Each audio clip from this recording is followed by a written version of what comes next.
Hey Rob, Hey it's Ron, how are you? real estate photography Q&A live on Friday, and I'll start out by saying in the world of online poker, there's something known as a misclick, where you don't Hmm. do the thing you intended because it's just a click.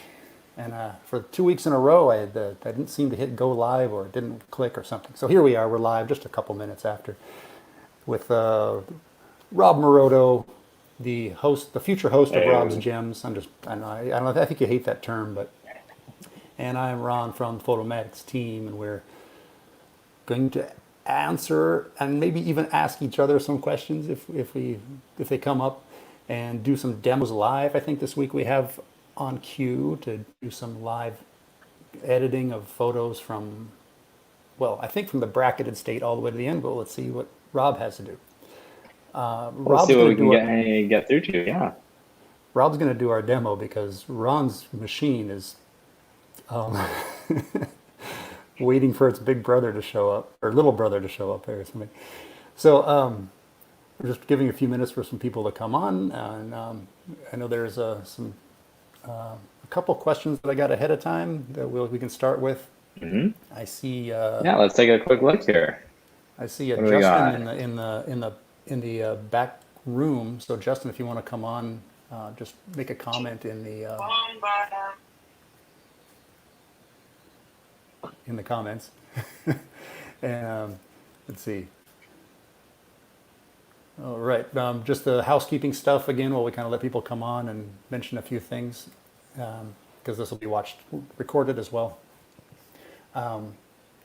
We are coming at you from the Photomatics YouTube and Facebook, and we want to let you know that if you're someone that's interested, maybe even wondering about HDR, then we have some helpful content for you on that link right there. You can just go to hdrsoft.com. There's an obvious link above at the top of the page, and there's even a free license for the Photomatics Essentials version, so you can get started and try it out. So we started that at the beginning of the quarantine, and quarantine's serious for some and not serious for others right now. I guess we won't go too into that, but we're still offering that, so try to take advantage. Also, we have a Facebook group started, and we're starting to get some discussion going in there. Photomatics HDR, check it out if you're interested in asking and answering questions anytime on Facebook.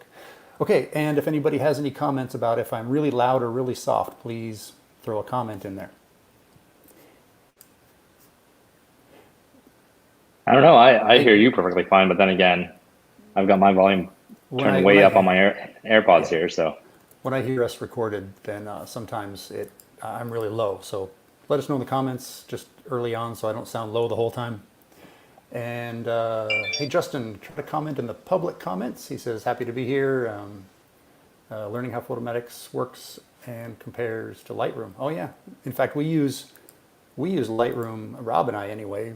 We like Lightroom a lot. yeah, we use it all the time. We just use Photomatics for the combining of the images and the initial HDR part. We still use Lightroom in conjunction. There are plugins, both batch and non-batch, for Lightroom, so you can. It's a really great workflow. Ah. Go ahead. What do you So, want to well, start, what we're Rob? going to And be doing I'm today. looking at comments. Volume Yeah. sounds So what good. we're going to be doing today Yeah. is we're going to be looking at doing essentially going through a workflow of how to go from raw images out of your camera and going straight into getting a finished product done. And this is actually works out well because I actually have a big job that I've been putting off that I may just bring you guys onto. But instead of going through my workflow, I'm going to go through sort of a working tutorial that I do with a lot of people that are just starting out. And I've got people calling me all the time saying, "Hey, can you show me how you do your work?" And my first answer is, well, where do you live? And if it's in the areas that we service, we tend not to help out, but um, just because we don't want more competition. But that's just me being selfish. And to get over the fact that I've been selfish for so long, I am going to go through a few of these tips right away and let you guys see how I tackle these issues. All right. So first Well, thing we're going to let me is, even let's even yeah. just to be in a good order of things. Let me mention that there are many options to your workflow, and that Hmm. goes for many options of software. I mean, we're HDR oriented people, but even when you have your what software you're using, we're using Lightroom, Photomatics, and probably Lightroom afterward again. Even then, there are so many options in what kind of workflow you do. So anybody listening, like I guarantee, I know Rob's work, and he's going to have good workflow. So especially if you're new, try it out. That just exactly what he does, but then tweak it for your own way. Find your way and see what's important, what works best. So just one option at least right now, and I'll probably chime in with Yeah. questions as well. Definitely. So yeah, of course. So what we are going to be doing is, first of all, There we go. I like to go into Bridge. And Bridge is one of my favorite all-time programs, and a lot of people just hate it because they don't understand what it can actually do. Uh, you'll see here, I've got all my raw files in here. I just put a set of three images here just because we're doing this live, and I thought it'd be easier just to get through something quick. Um, with starting here, the best thing that I do is I will go into all my raws and then first just open them up in Camera Raw. Now, when we get anything in Raw, you'll see that you've got everything is pretty much shot in auto white balance, so you'll have to change your white balance. This shot here, we'll notice that we have some um, color contamination here because you got a little bit more orange on the top right here. The bottom portion here, you can see that the light was actually reflected off of, like, how do I put this? This was in an apartment style condo, so you have the light coming in, it bounces off whatever's on the floor, and then the light comes back up. So up here on the top, that coloration is from reflected light of a brown floor. Right. Real quick side note that what you're doing in Camera Raw right now is the same as it's the same as Lightroom. So if you're using Lightroom, what Rob's doing now is exactly the same. Yes, that's right. And so on, just like in Lightroom, you have your exposure, contrast, highlights, everything there to be able to create a nice image. So one thing that I know right away is that my colors are going to be off because we've got a little bit too much orange up here, a little bit too much brown reflected here. It looks a little bit blue down in the lower left there. So one of the big issues one of the big questions that people come up with is, where do I start off with in terms of my coloring? Some people like to just keep it all neutral and keep it all just auto white balance. Personally, what I like to do is just grab all the images and grab something like here on the lower left, where I know what that color is. I know that that's going to be white. This is a white cabinet. And so I'm going to grab onto there until I find that that portion is well colored. And then I'm going to just tweak it manually a bit. And then you notice that it starts getting a little bit orange up here. If you want to, here, you can change your colors. And I've said this before in some of our episodes that you know that it's orange. The thing with orange is that that's also the color of the lights. And so if we already know that the orange is there because it's lighting something, we can just go into the hue, saturation, luminance, and then just make anything that's orange or yellow a little bit brighter, and then start bringing down the saturation on these, and that'll help out just dull those out just slightly. And another thing that we're going to be doing is we're going to be showing you how to use a flash layer just to color all this, because I think we talked about that before in one of our episodes. But for now, let's do this, get that all going there. And so that's our middle, lowest, and our low one, we want to make sure that we've got the lights all looking nice there.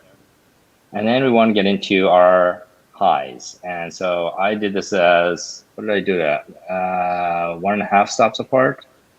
No, maybe 1 stop apart.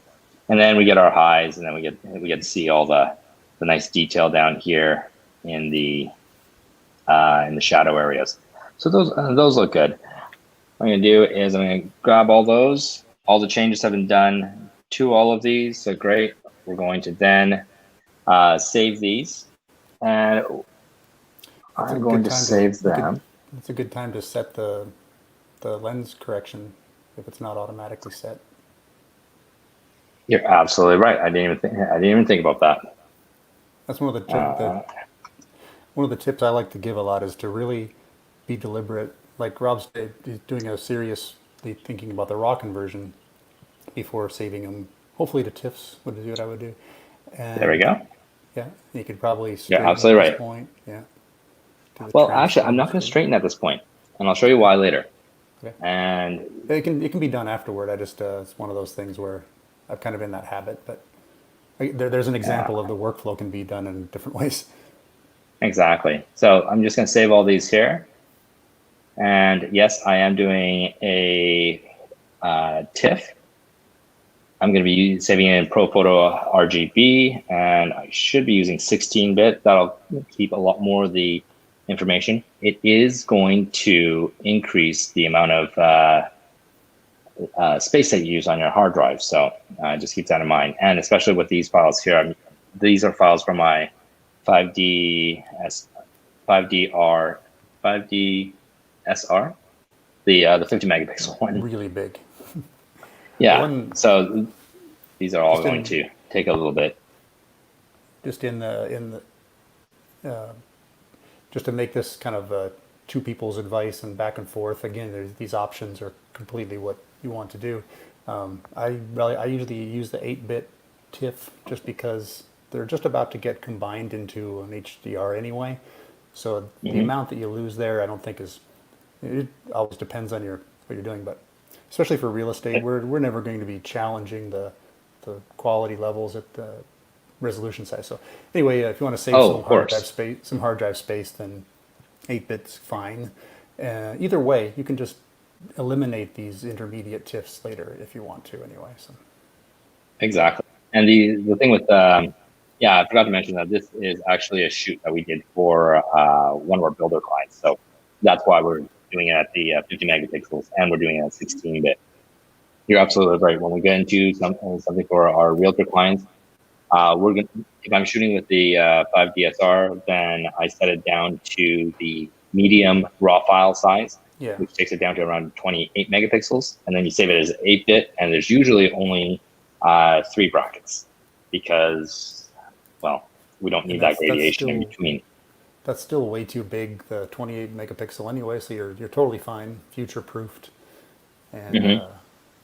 maybe we can do Exactly. Our good. the thing that we've always said was if any realtor wants to use our photos and print them as a double page spread in a magazine. So what that is it's like the centerfold where you got 2 pages with one image. You can print that large using our images, and that's something that a lot of the other photographers aren't able to say because they're sending things out at around a much smaller resolution.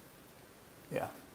Well, if you're shooting for MLS, is going to be a very small, but it's always nice to have the original, and you can work on the images at a large size, and then finally at the end export them small.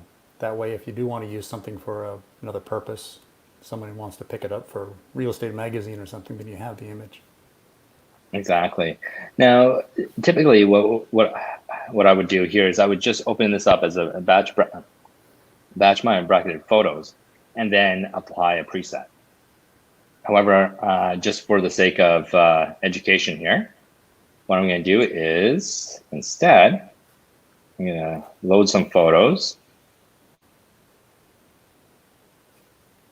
and just name. I'm going to go 1 through 5. So those are my first ones there. I'm not going to do any of the align or anything. I'm going to merge this into an HDR. Yeah, it's one of those. That's one of those good tips. Is since you converted these are the. Yeah, it's a little bit small on the screen, but those are the tips you just created, right? Those are That's correct. So the things like noise reduction would have been already happened during the raw conversion, as well as chromatic aberration. So you can leave those unchecked and not do them twice. Save some time. You don't want to apply things more than once typically. So that's a good part of this workflow too. No, definitely. And the built-in presets here. There are tons and tons and tons of built-in presets. Typically for what I like to do, I like to use the interior ones that Photomax has made. And Interior 2 seems to be the one that a lot of people agree on in terms of the look that people want. And There's actually a filter on the up above those thumbnails for real estate that have a lot of those popular ones for real estate, and every image is going to be different. So it gives you some options right in there. different ways. And Yeah. the interior too is really intended for having when there's a view. Mm-hmm. So just to throw that out. So like a lot of people, in fact, that's a question that I had ahead of time is which kind of preset for an interior with a view. Maybe you can show one of those next, but interior 2 is a good place to start for that. Yeah. And so what I like to do is I like to go in and say, well, which one looks the most realistic? Which one looks the best? And there's when I say best, I don't necessarily mean which is a one that looks perfect.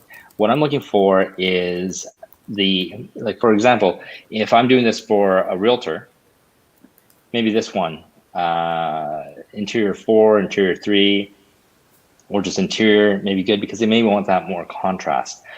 For this one here, I'm actually going to be using soft because I do want to have the soft look and to be able to see all the detail, and I don't want to see a lot of graininess, and I don't want to see a lot of banding. And so soft is a good one to start off with for me. And you'll notice that when you use soft, that there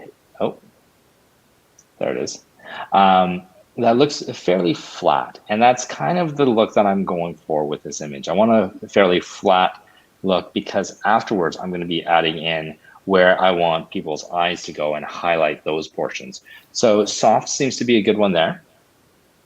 And then what I'm going to be doing is on the left, you can see where all the sliders are to be able to edit that. And set temperature, brightness, blending. You can play around with all of these until you get the look that you're kind of hoping for in the end. And luminance, I do actually want that to be a little bit brighter. White clip is good. What I'm looking at right now is if you look at the backsplash, if I keep the white clip a little bit too high, you'll see now how the backsplash is burnt out. If you pull that down, now you got a little bit more of that detail in that backsplash. So this is roughly where I like to keep it there. And with this, I'm going to then, geez, it's been so long. I'm going to save this preset. I'll go by going down to the lower left here. I'm going to call this preset Photomax Demo. I'm just going to save that.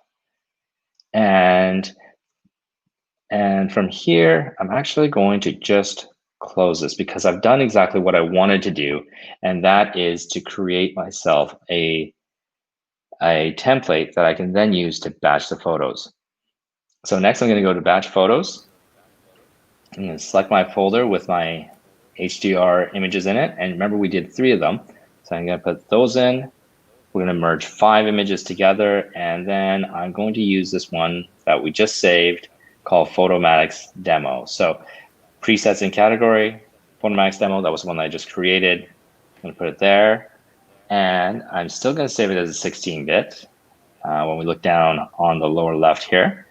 And subfolder with source folder, sure, that sounds good. Image alignment, no, they should all be good because they were all on a tripod.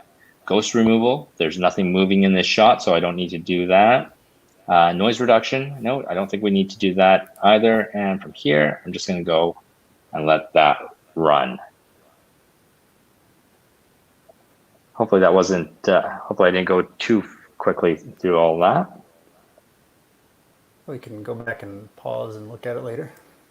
Yeah. Now, one of the reasons that we like using the Photomatix desktop app instead of using, say, Lightroom HDR or the Photomatix in Lightroom is simply because I can let this run like this and then have that running in the background, go off to Lightroom, Photoshop, and work on, say, another set of images that I'm already working on. And we could just keep on going. So it's if you're shooting and you're doing like 3, 4, 5, 8 houses a day, it's easy to have Photomatix running on one side, running in the background while you process another shoot, and you keep on going that way. Right. You can even run multiple instances of the batch at the same time if you really want to. You can, which is fantastic and to do that, you just get that onto the side, go back to this window, click batch bracketed photos again, and it works out really well. I think the most that we've ever done was around 4 or 5 at a time, and then your computer gets really slow. Speaking of different options in the workflow, a few versions ago, for the batch, you would have to choose how many were in the bracket. Like all the bracketed sets would have to be this like 3 shots or 5 shots or 7 shots. Now you can set the advanced selection there and choose. Yeah. So Photomatix will choose it. But for instance, they could and you can also do multiple presets at the same time. So you could choose 100 different versions of the same bracketed set as far as exporting them in all the different ways. You can do all that at the same time now, but that's because Photomatix has been around a while and has built up in all these functions. But one thing that I used to do, and I still kind of like to do this, is just run one batch of bracketed sets of 5 and a different batch of 7, and just have them running concurrently. So that's another option that you can do. They might apply to being exterior versus interior, for example. So they're just throwing out options while we were waiting for that batch. Yeah, exactly. So now that the batch is done, I love that they put the little the link here, so it opens right up in Finder.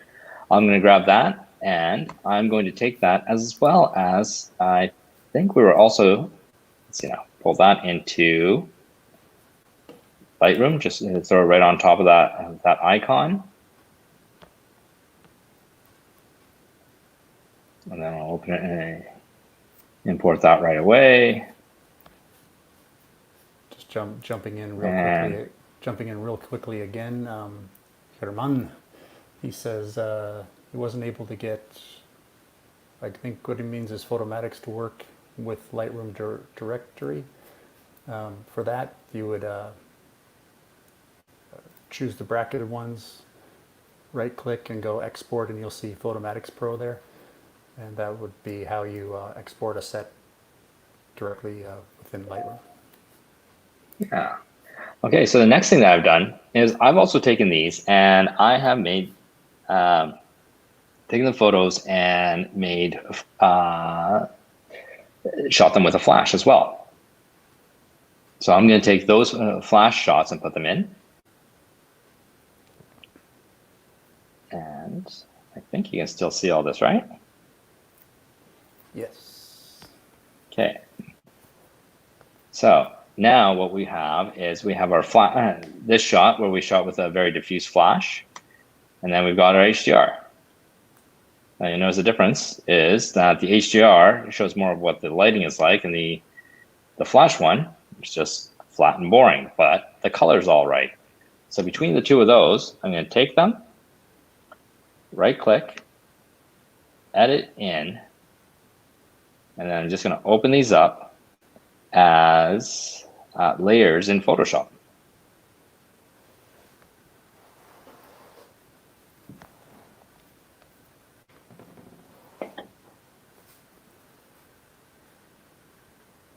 Speedy Photoshop. Remember when it took about 5 minutes for Photoshop to open and load all the plugins and stuff? Oh yeah, no, and this is taking super long time simply because These are bigger files, and I'm also streaming at the same time. Yeah, And and what it's else still have I got fast, going? still so much faster. Yeah, it really is.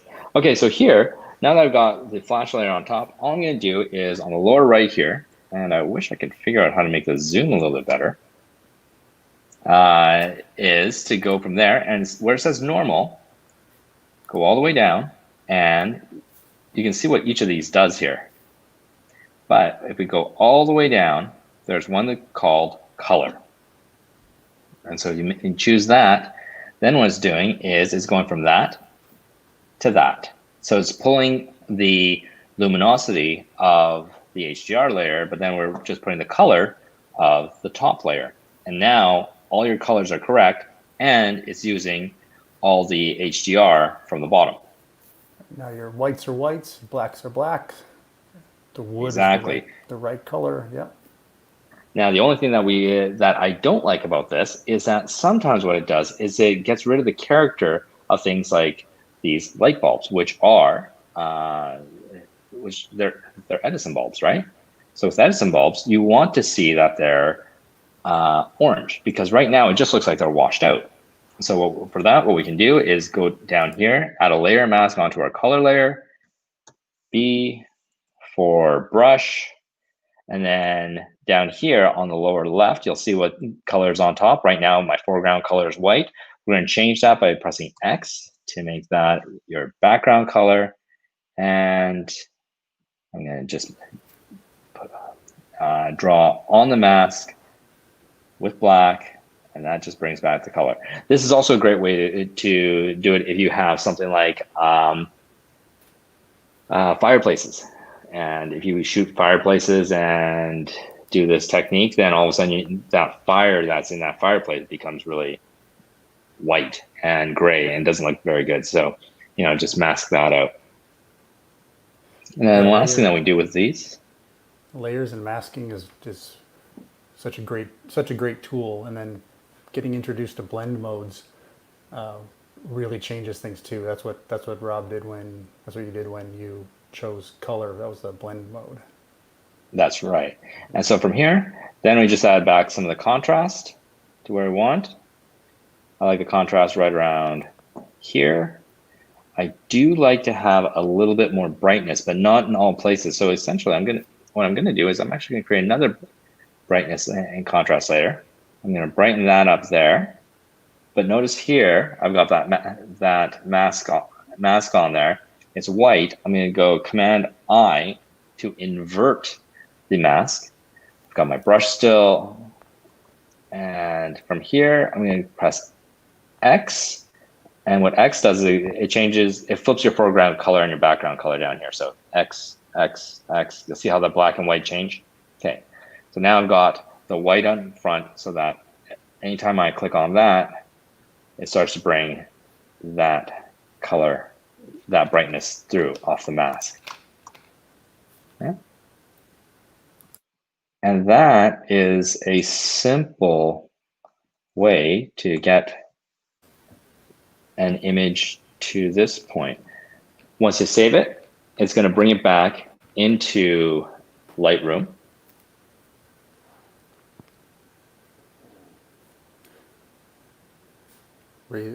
Anybody watching that thinks is that the simple method or not simple method?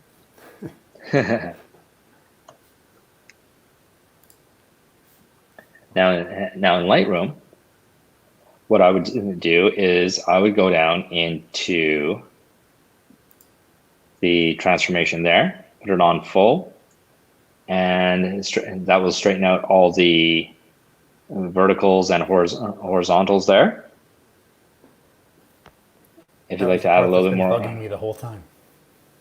Yeah, I know it was. It's the last thing that I would change. Once you learn about when you're doing this kind of thing, once you learn about the verticals, then being correct, you can't. It just jumps out at you, like all the time. Any image that I see, that's where I'm judgmental, I guess. Now, here's a trick that I've been teaching people, and it's not an obvious one. You see the histogram up here on the top right. you can actually take this histogram, and you'll notice as soon as I touch any part of this histogram, it highlights everything in this section here. So watch the shadows, highlights, and things. So if I'm here, like I was on the whites, here it's on the shadows, there it's on exposure, shadows, blacks. So from here, you can just be on the histogram and move it left to right. And I find that this has been such a time saver because I can adjust an image however I want. And instead of having to go down to this side where it goes highlight, shadows, whites, black. So essentially it's going bright, dark, bright, dark.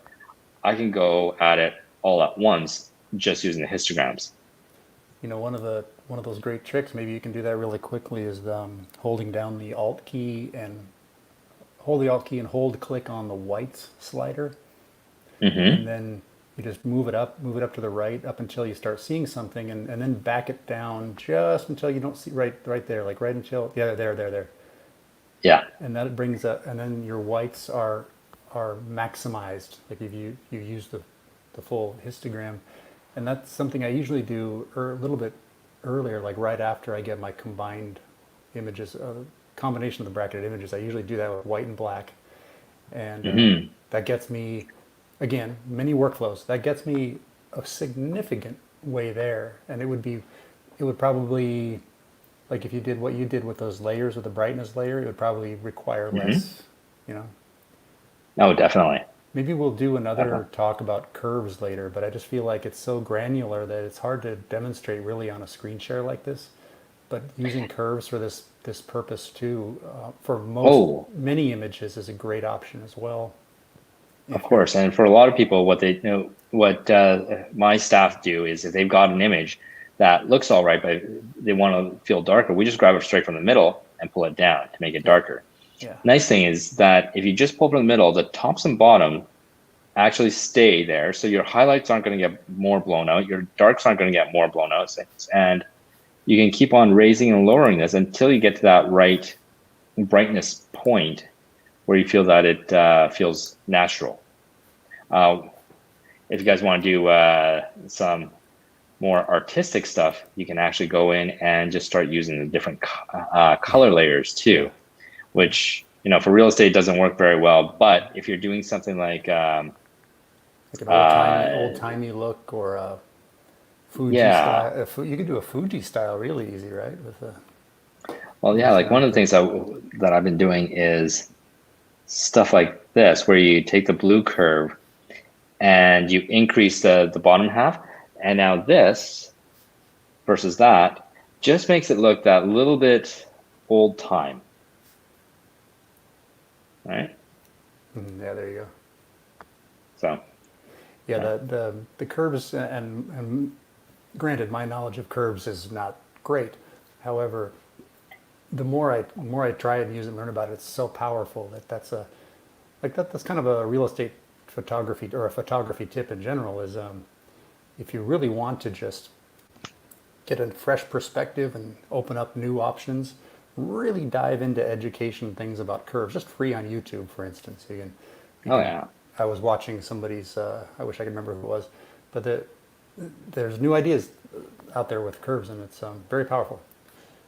I was gonna risk doing, let me share my screen, because we get this question so often.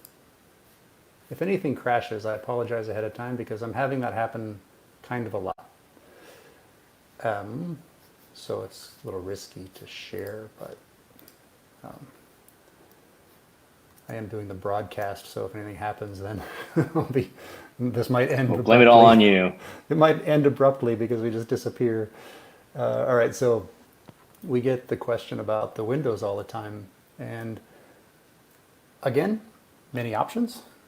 So my screen showing okay? Yeah, perfect. Okay.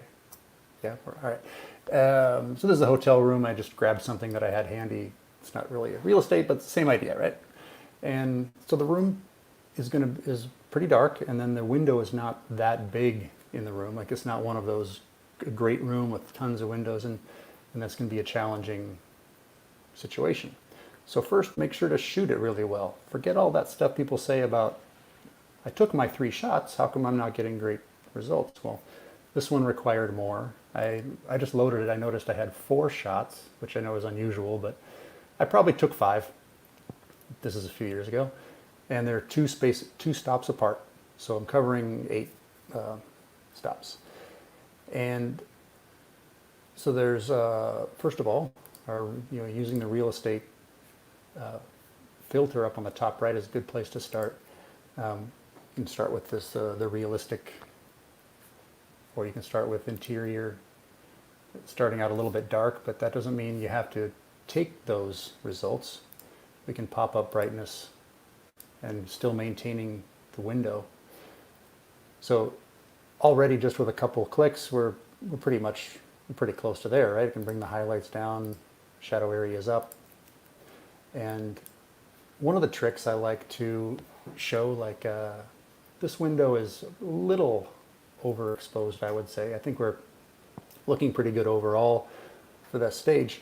But if I want to bring down, if I just have a really challenging one, let's say, I think the window looks pretty good here, but let's say it's a little brighter, a little bit too bright still.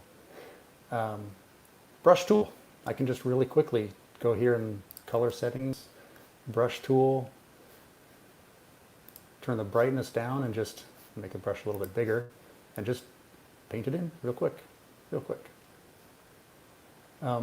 I'm doing a very quick job, so it's very, well, you know what, it's, good, as we say in the US, good enough for government work, good enough for real estate. I don't know, it just took a second, but it just took a second.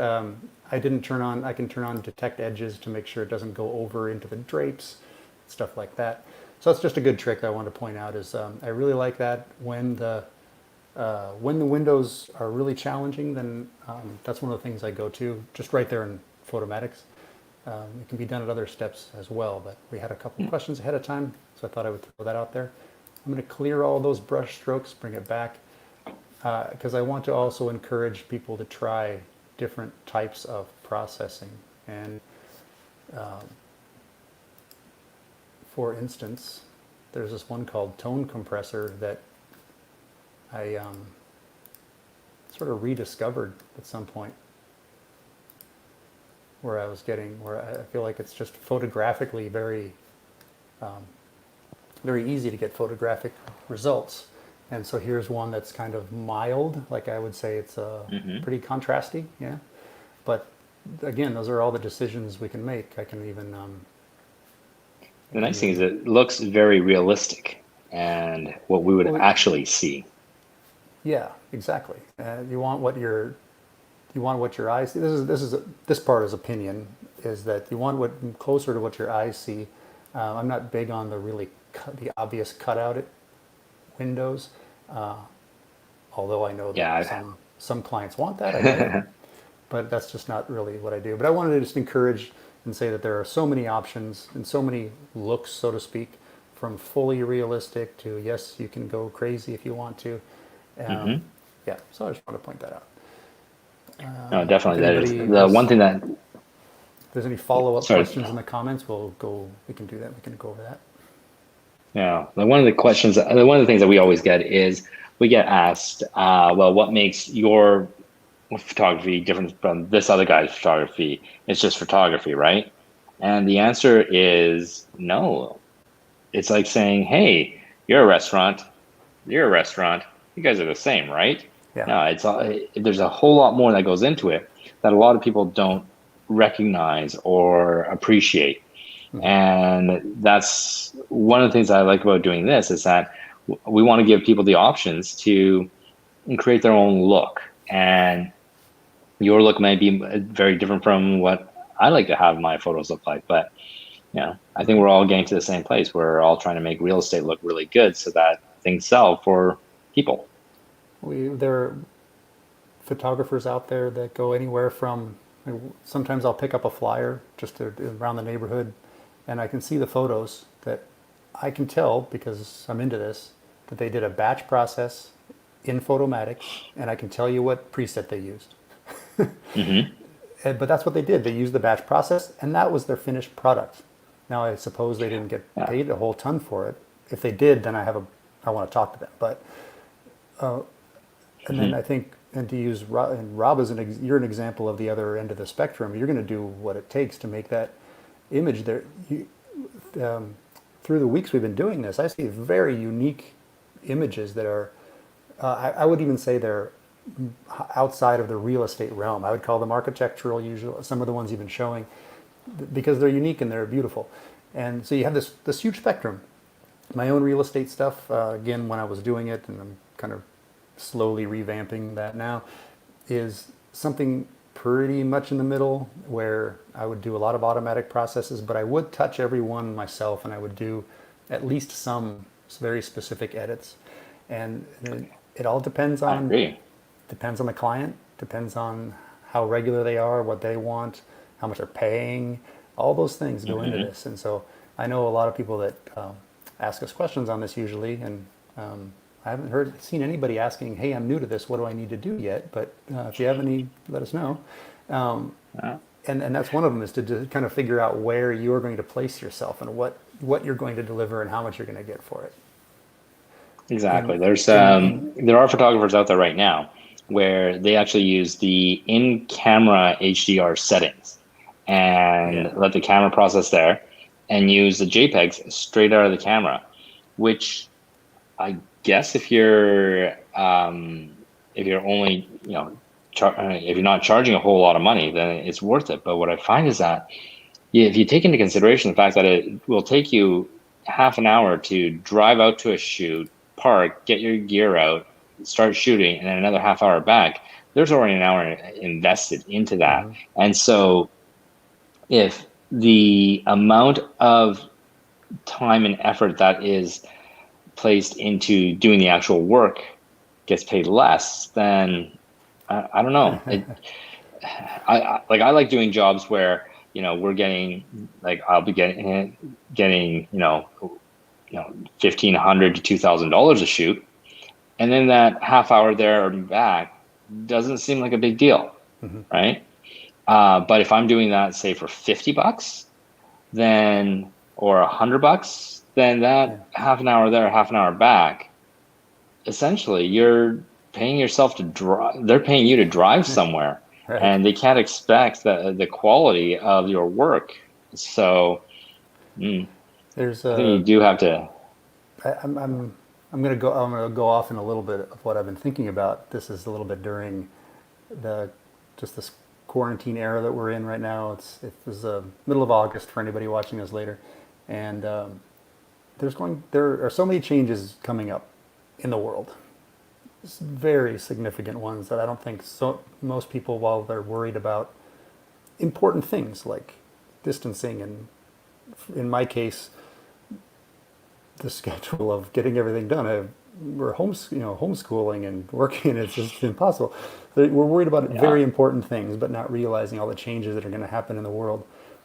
But just to box it into what we're talking about, real estate is going to be amazingly affected. Already has been, and is going to be affected very, very strongly in the coming months, years. Real estate photography just became way more important. And we, as real estate photographers, I think, are always undervalued because it's much harder than it looks. Real estate photography is one of the harder things that I think, that I've done. And a lot of big brains are going into the software and the processes and getting better at all this kind of thing. And so I'm predicting that while economically we're in a lot of trouble, I think real estate photographers are going to be able to make an amount that is more fair. I don't think getting paid $125, I'm just going to talk about US and Canada for now, where, in the Midwest and stuff, it's very cheap to get real estate photographer. I'm in the Bay Area, where it's one of the very most expensive places. And if we get a few $100, that's great for pricing. I mean, that's high in comparison, but it's not enough to live on. So I'm going to predict that we're going to be able to elevate those dollars. That comes along with making a better product, our part. you could do the analogy of a restaurant where around here again, this is where I live, so what can I say is, if you get, when bars were open, if you went for a nice cocktail, it's going to be $13 to $15. But at the same time, they're not just pouring some Jack Daniels and some Coke out of a soda gun. They're doing beautiful work. So they've had to raise prices because of the economy, but they've also elevated the products. So that's my analogy. I think we're going to have to. We're doing the same thing. I want to be part of that change. I think, Rob, you're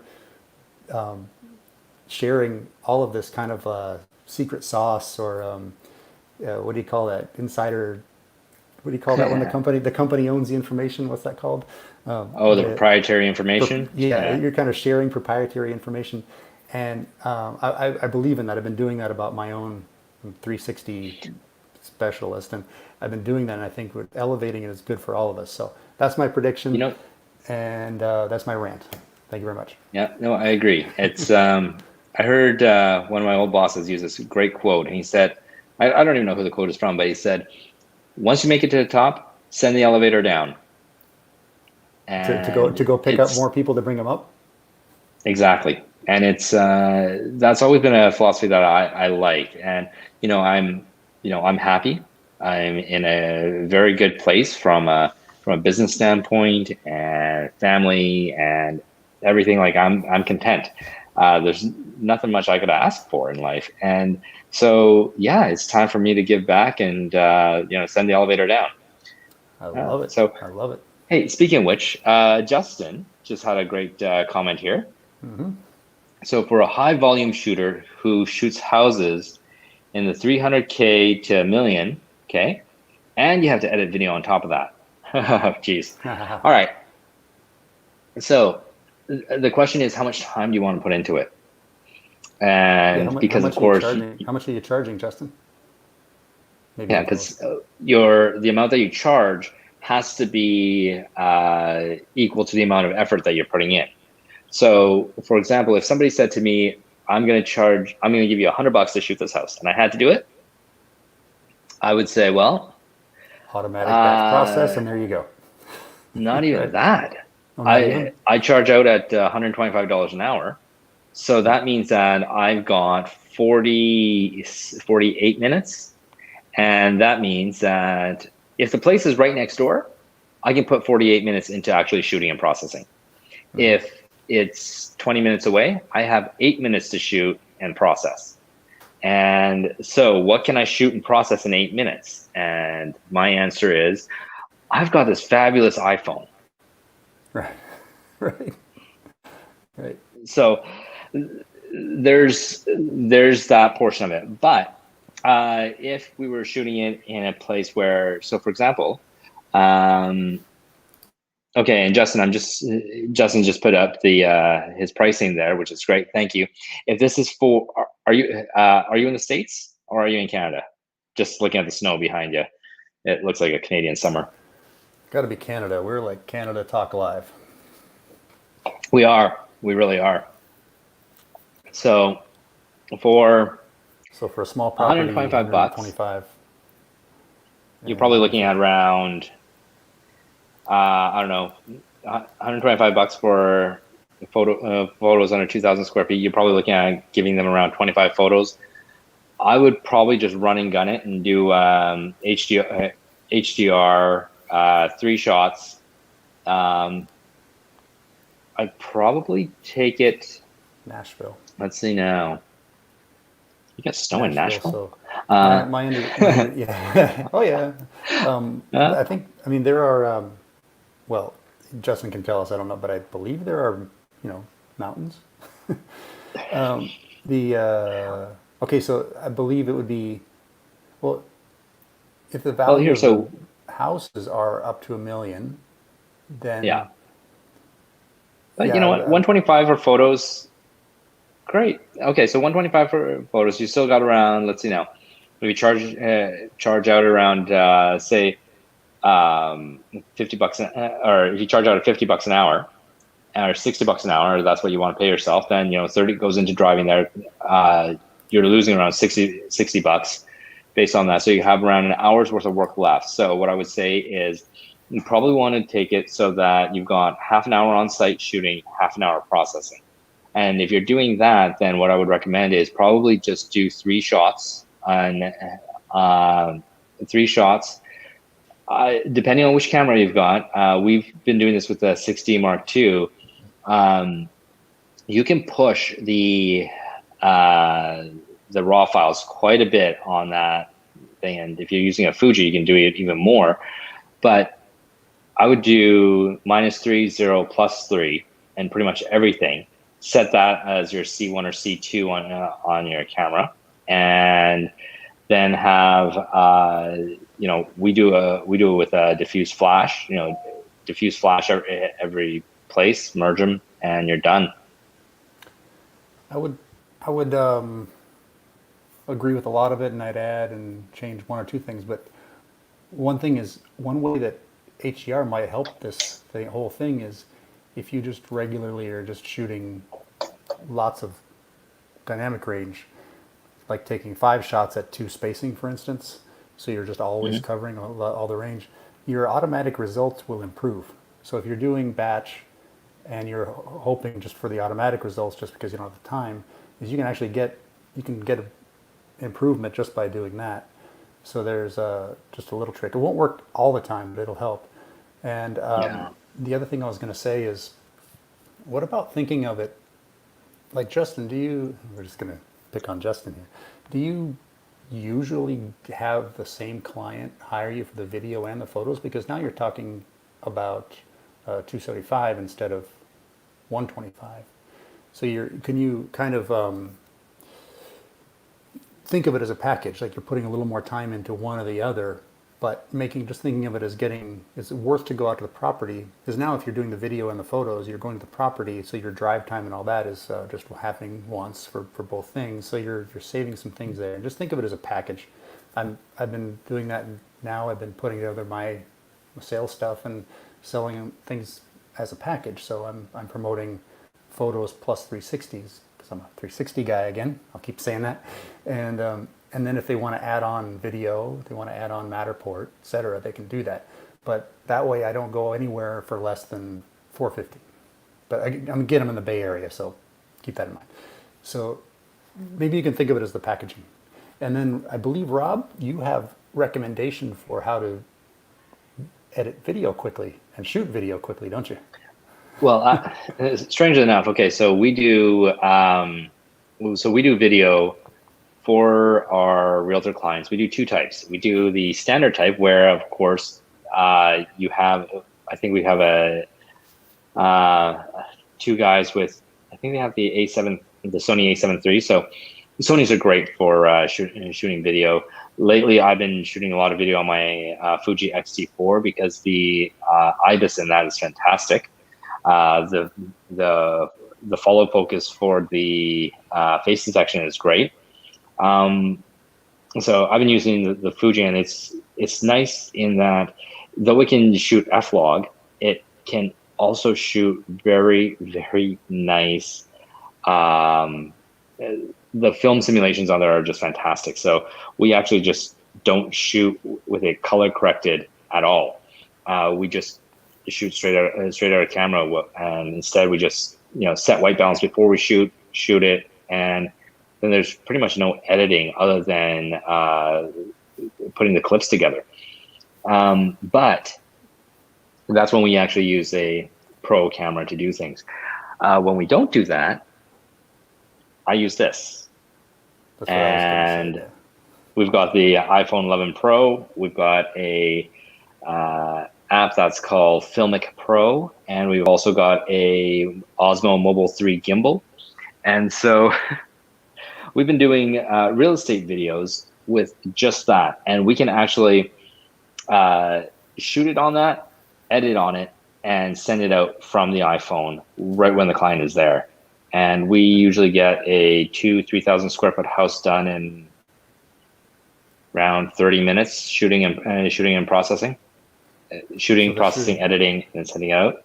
Yeah. So the shooting happens right there in the Filmic Pro app. Yeah. The shooting. Exactly. So it just drops the clips right into the bin, and you transition. You put it right into your into photos, pull that into Filmic or pull that into iMovie, splice it together, export, and you're done.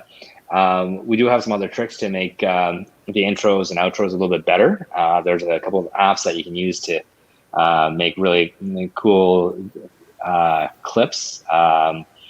Get that, save it into your photos again, and then that becomes your intro outro. Pull it back into iMovie, add a music track, export, email it off to your client. It's super easy. So that's what we've been doing with video, just because that's. I think that's one of the cheap. ways, some of the ways that we can use what we have now to keep Well, from doing so much work for so small of an amount. We've just got to use some of those things. So.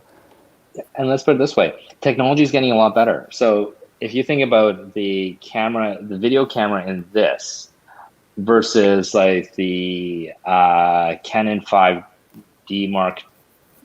Canon 5D or Canon 5D Mark II, which were at the beginning like the best video cameras out there, and for prosumers like us. Yeah, they started it out, yeah. Yeah, no, this thing is way better, and it's even better than a lot of like the Sony stuff that we've got right now. Like when we're doing exterior shoots, like we've had a couple where we were trying to do just these shots where we're walking up the driveway to the house, and then we'd have on one gimbal we'd have the Sony A7 III, and on the other we have the iPhone on the little gimbal, and then we start moving it and looking at it. And what we found was that I would say the majority of the times when we looked at the clips afterwards in Final Cut, we looked at it and said, damn it, the iPhone one is better. Yeah. We don't have to edit it. We don't have to do anything with it. It's just there and it looks great and it's internally stabilized. And when you factor in just the learning curve of using a DSLR or a DSLR or a mirrorless, then with the focus issues and things like that, when you factor all that in, geez, the timing is just phenomenal. Like, so we even do this where we've got so we put that onto a gimbal, and the gimbal is small, and so when you get a shot where for example, if you want to do some really cool stuff, you usually would get like a drone, and you have the drone lift off from in front of the house and then try and circle up, right? But you only actually take the footage from when the drone is around 4 feet up to around, I would say, around 10 feet. So what we can do is we can have the gimbal, and the Mobile 3 gimbal actually has a hole, a screw hole in the bottom. We take a monopod, screw it in there, right, put the gimbal on it, and then we do a jib just from the ground up. Mm-hmm. And it looks fabulous. It looks like we actually had a professional jib following the house, and it looked, or that we did it doing a drone. And the nice thing is, if you've got that, you can actually just circle it a bit. We've got a 12-foot painter's pole that has a 3.5 mil screw on the end of it. And so we put the Mobile 3 gimbal on top of that with an iPhone, and we've got a 12-foot painter's pole, and we can walk around the house and just make it follow the house. And it looks like it's shot on a drone. It's ridiculous. Is that where you set the follow? You set the follow on the app, right? Yeah. Where you choose the house, and then as you move around, it'll rotate. Yeah, those things are amazing. Exactly, and it's just ridiculous how easy that is. So. Well, cool, man. I'm just on a super quick note, I'm going to experiment with things like you're talking about with the same gimbal, but also with the Theta. Oops, got a cover. Oh yeah. But I wanted to show you. We can sign. Now we're just goofing around, but I wanted to show you my setup. Nice. I mean, it has there's a arc Swiss plate, but that's optional, right? My tripods have it, so that has it. But this next piece is a battery, a charger. Oh, Excuse me, a charger. So yeah. that has so part of the pole now is the charger to plug into Hmm. the Theta, and this is that small one. You recommended something Yeah. else, but I went with this small guy here. And then my final piece that just came in was a properly shaped USB, so that Oh, okay. it doesn't add a big footprint when I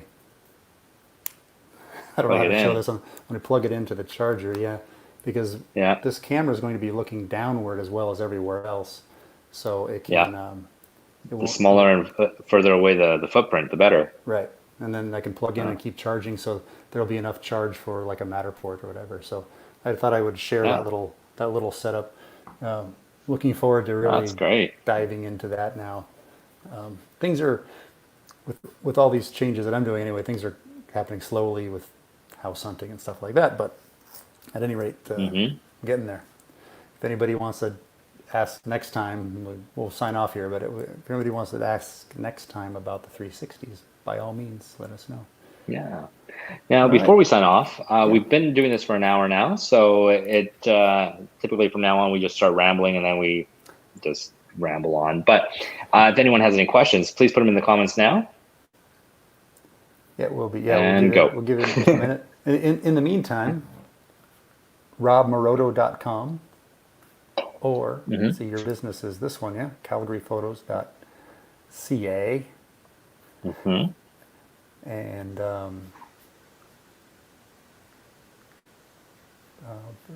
personally, you can find all the things that I do there. It's getting there. It's things to add in there, but that's work. I'm working on that, and check follow us on Facebook if you'd like to ask these things either live or just in comments over.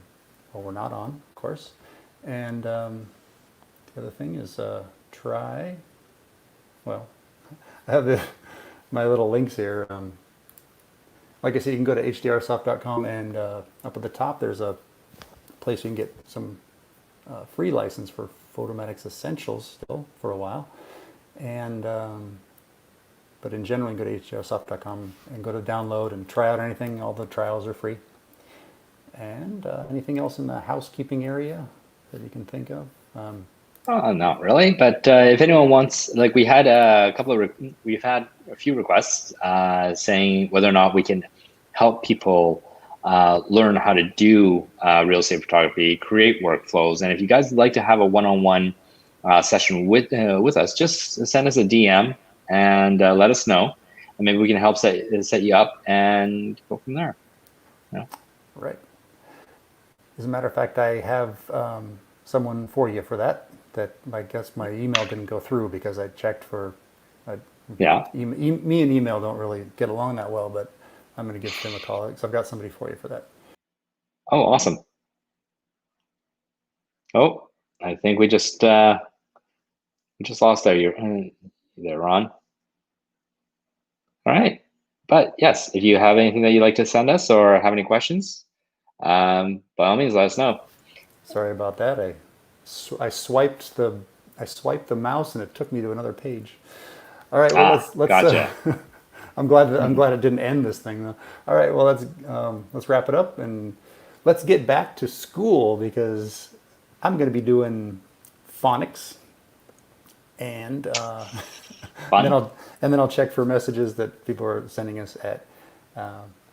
at Photomatics. All right, Rob, thanks again. It's always good to have these breaks from reality for a while and just talk about the stuff we love to talk about. And probably we'll see you next week. We might I adjust the agree. times. We might adjust times if you're up for it.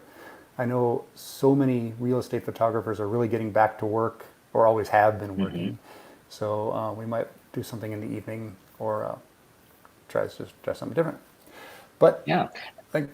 And if anybody has any comments or actually, if you guys have any requests for what you'd like us to talk about or ramble on about, then please send us some requests. We will be happy to entertain new topics. Yes, indeed. All right, everybody have a great weekend. And we'll sign off until next time. Adios. All right, take care.